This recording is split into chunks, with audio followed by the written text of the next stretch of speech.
สวัสดีครับสวัสดีวันที่4ธันวาคม2560วันนี้จะมาทำคลิปเรื่องเอ่อ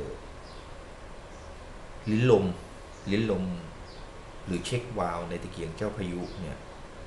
มันรั่วมันใช้ไม่ได้คือเวลาจุดปุ๊บพอจุดตะเกียงขึ้นมาปุ๊บท่อเริ่มร้อนไฟติดแล้วเราเริ่มทำการสูบลมตะเกียงนะครับสูบเข้าไปเรื่อยแต่ตะเกียงนั้นติดแต่ติดไม่เต็มที่ไฟสีออกส้มๆแต่ก็ไม่ได้ใสแล้วพอจุดอยู่ดีๆแล้วไฟมันหลีลงแล้วก็ทำการสูบเนี่ยเป็น100 ครั้งอาการแบบนี้มันก็คืออาการของระบบลมของตะเกียงเจ้าพายุไม่สมบูรณ์แล้วเสร็จปุ๊บพอไฟดับเนี่ยไส้ตะเกียงก็จะดำคือไม่ขาวอ่ะไม่ขาวแบบนี้ครับไม่ขาวแบบนี้ก็จะมีคราบดำมีรอยดำการจุดติดไม่สมบูรณ์เมื่ออาการของตะเกียงเป็นแบบนี้วิธีการแก้ไขเลยคือข้อ1เช็คดูว่าช่องของลมและวาล์วลมเนี่ยมันรั่วไหมถ้าไม่รั่วก็เปิดกระบอกสูบออกแล้วเอาลิ้นลมออกมาเช็คดูแล้วทำการแก้ไขเปลี่ยนก๊อกเปลี่ยนสปริงเปลี่ยนแหวนตะกั่วแล้วทำการใส่กลับเข้าไปใหม่คราวนี้เมื่อถังลมแล้วก็เช็ควาล์วหรือลิ้นลมสมบูรณ์ก็ลองสูบดูว่าสูบมันตึงมือไหม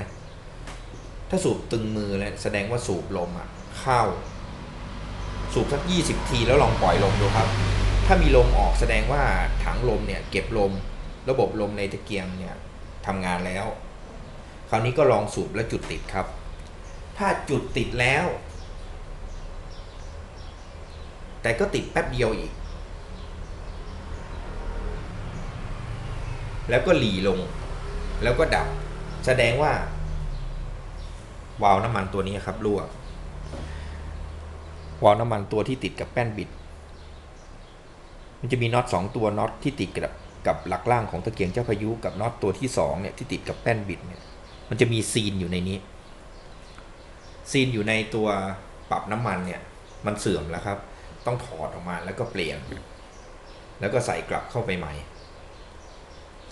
คราวนี้พอใส่เสร็จปุ๊บใส่กลับเข้าไปใหม่ขันเกลียวประกอบเรียบร้อยก็ทำการจุดทดสอบอีกคราวนี้รับรองเลยว่าตะเกียงจะจุดได้สมบูรณ์ครับแล้วก็ไส้ก็จะขาวแบบนี้เลยครับ